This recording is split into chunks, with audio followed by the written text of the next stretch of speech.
Situasi industri tekstil, salah satunya Sritex, dan arahannya beliau agar perusahaan tetap berjalan. Kemudian nanti dicarikan jalan teknisnya dicarikan.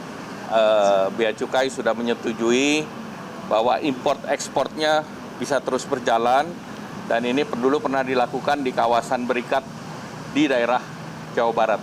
Jadi akan diberlakukan sama sehingga import ekspornya terus berjalan sehingga kondisi perusahaan tidak terhenti.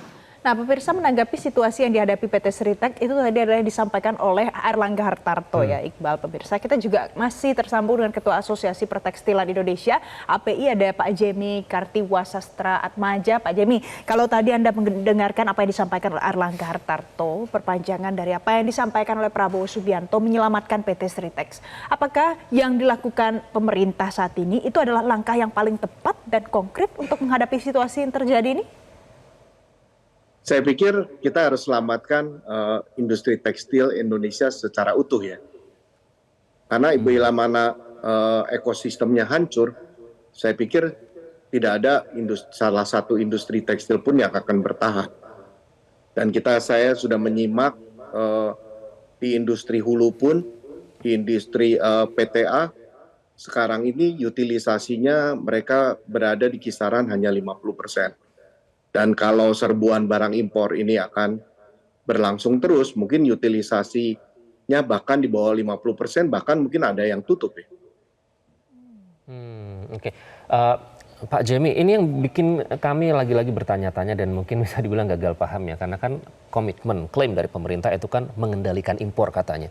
Tapi kalau kita lihat di lapangan, itu kan justru produk impor membanjir. Cina banyak sekali ya. Sampai seolah-olah tidak bisa dikontrol begitu. Apa yang terjadi sih Pak Jemi? Ya mungkin semua khalayak mungkin tahu China itu overproduction, mereka mau tidak mau membuang kelebihan produksinya ke berbagai negara. Ya saya pikir Indonesia pun harus hadir mau nggak mau untuk menjaga, membentengi market dalam negerinya.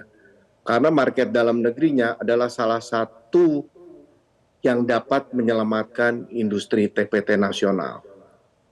Yang perlu kita ketahui ini, yang saya bilang PTA sekarang jalan 50%.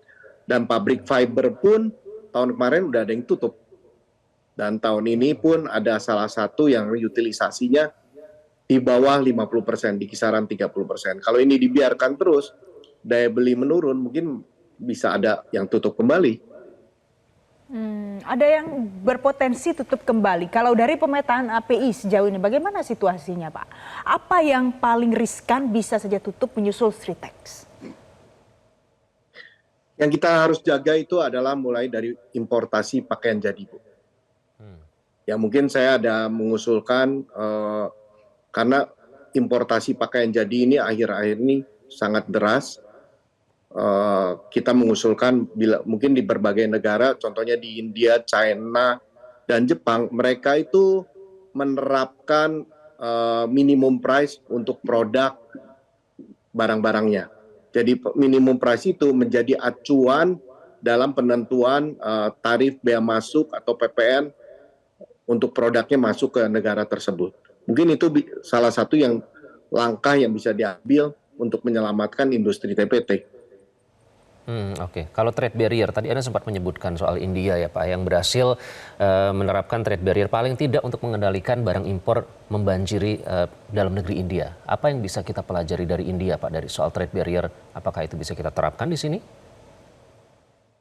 Saya pikir bisa, mungkin salah satunya Permen 5 tahun 2000 yang melekat di Permendak 8 itu merupakan salah satu trade barrier, karena industri yang mengekspor ke Indonesia itu harus mendapat istilahnya disurvei ya. Jadi kita harus melindungi market Indonesia juga.